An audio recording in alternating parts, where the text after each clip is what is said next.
A New Republic ship gets boarded by two traveling insurance salesmen here to talk about their ship's extended warranty. When the Republic soldiers decline the offer, the two go into aggressive negotiations, proving that insurance salesmen really are just the fucking worst. One of them, Baylan, frees a Jehovah's Witness the ornery Republic soldiers had jailed previously. She solves the puzzle and unlocks her prize and... Oh my god, it's the golden snitch! She's done it! She's won the Quidditch Cup for the Jedi! The Jedi win the Quidditch Cup! She thinks she's a cool biker chick, but back home we see that she's just a single woman with a cat. Ahsoka comes to visit Sabine to see if her experience in spray painting graffiti can help decipher this intergalactic puzzle ball. Okay. We learn that Baylan, one of the salesmen from earlier, used to be a Jedi, but he got tossed out of the order for steroid use. Ahsoka comes back out to find that Sabine literally stole all her furniture.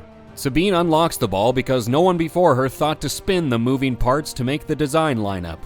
The Sith have caught the snitch! The Sith win the Quidditch Cup! Then Sabine gets stabbed through the bottom of her lung and keeps fighting for a bit and is fine. What the fuck? Why do Disney Plus shows keep doing this one specific thing, having their characters survive lightsabers through their vital organs?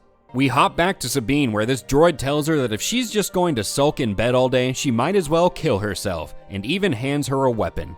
The Inquisitor flees in terror of Ahsoka because she's invincible as long as Dave Filoni is writing her story. We kick things off with Sabine training in the Force, which she apparently doesn't have. But we will train her anyway, because Star Wars is all about Mandalorian Jedi now. Ahsoka asks Huyang to teach Sabine the dong-slinging monkey technique. Oh no. I'm not certain Lady Wren is ready for that technique. And the plank of wood named Ahsoka offers some empty platitudes before walking off. With the fighters fast approaching, slow approaching, somehow not getting near Ahsoka's ship for a couple minutes, Ahsoka says, "I'm going out there with my laser swords." Nope. I wasn't kidding. She goes out there with her laser swords. She twirls around in space and cuts off the wing of one of the fighters. So it's good to know that a lightsaber can cut through an armored ship like butter, but does no lasting damage to internal organs. There they come across the stupid space whales from Rebels, because everyone is afraid to tell Dave Filoni the word no. With the droid's help, they figure out that Morgan's big girthy dock ring is for traveling to a neighboring galaxy. Outside, Huyang gets attacked by the one assassin droid who forgot its weapon today. After force pushing Sabine with ease, Shin then decides to duel her instead of continuing to abuse her with force powers, because Filoni thinks it's cool. Ahsoka easily kills Marok, whose body explodes into fart gas. Elsewhere, Morgan is happy with her number of steps today, but she heads off to get a few more. Little does Baylan know that Ahsoka no longer has a personality, so taunting and trying to use emotion won't work on her. Shin, confronted with a downed Sabine, escapes rather than just using the Force, which she knows works on Sabine, or picking up her weapon 3 feet away, because Filoni thinks it's cool. Baylan then tells Sabine that if she gives him the snitch, he'll take her to a galaxy far, far away from Ahsoka's horrendously painful and slow dialogue. They finish their hyperspace calculations just as Hera arrives at the battle with her 10-year-old son, because Filoni thinks it's cool. Ahsoka wakes up in the world between worlds where she sees Anakin, because Filoni thinks it's cool. They hear a noise and investigate, but it's just Huyang singing Free Bird in tears as he prepares to jump. Anakin and Ahsoka argue over how many people are watching this episode because of him or because of her. Trust me. You lost. Anakin, like everyone else, feels like Ahsoka is too boring and wooden now, so he tries to kill her. They hang out on the battlefield, which is smoky, so that Disney doesn't have to shell out for expensive effects. Anakin and Ahsoka have some hollow, empty dialogue that they're hoping you don't hear over the explosions. Jumping to the Siege of Mandalore, we get another distraction from the weak writing. Another cameo from Captain Rex. Next, she communes with one of the whales because if there's a power that exists in Star Wars, Ahsoka has it. The whale begins to yawn like all of us watching at home. We pick up with the space whales going on an acid trip to another galaxy, while inside one of the whales, Ahsoka is back to her usual boring self, but now dressed in white. Sabine finds herself in a confessional with Baylan, where she tells him that one day she got lucky and caught a beer tossed her way without looking, and ever since then, Ahsoka's been trying to train her as a Jedi. The bad guys drop out of hyperspace at Peridea, and we learn that this planet is where the dumb space whales come to die, so this is our new favorite location in Star Wars. The bad guys make another smart decision, giving Sabine a furry ride so she can go to fuck off town. Later on in this super slow segment of the episode, Sabine and her ride unearth a softshell crab smurf person, and Sabine asks it for money, knowing that she won't have a job after this show. Sabine follows the crab people to their crabby smurf village where they all live in run-down RVs. Here she's greeted by Ezra, who's like, "Oh, hey buddy." And she's like, "Wow, Ezra.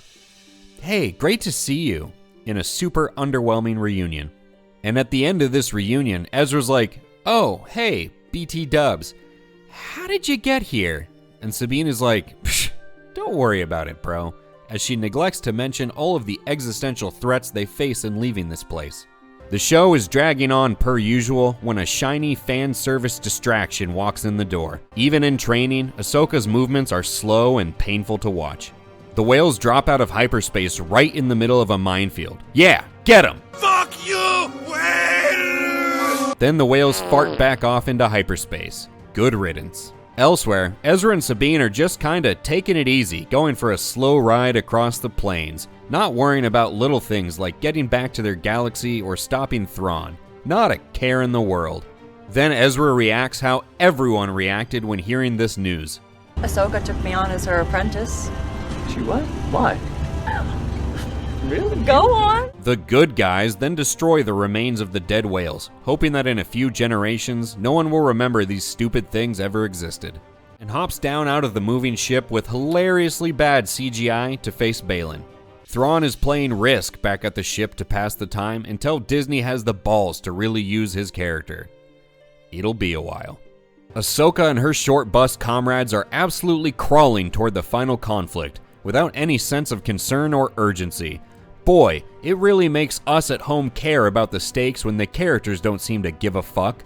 On top of the ship, Ahsoka and Sabine cap off their season-long journey by doing what they've done the whole way through, having a long, boring conversation without a hint of emotion. Thrawn says, hey, since they don't have a ship anymore, we should prepare for a ground assault. And the show treats this like a brilliant tactical maneuver.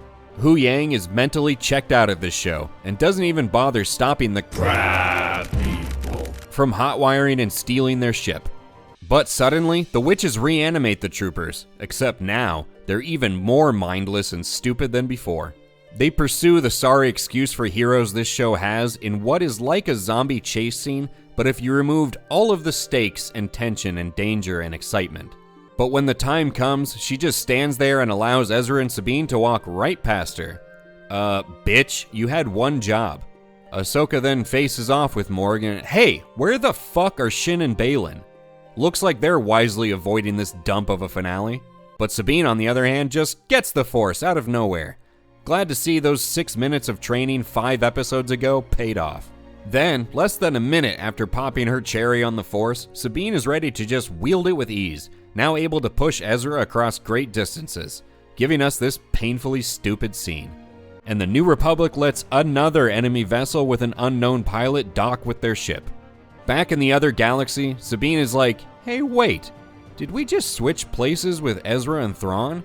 Is that all we did? Then the show jams in one final fuck you distraction so you'll think that the show ended on a high note.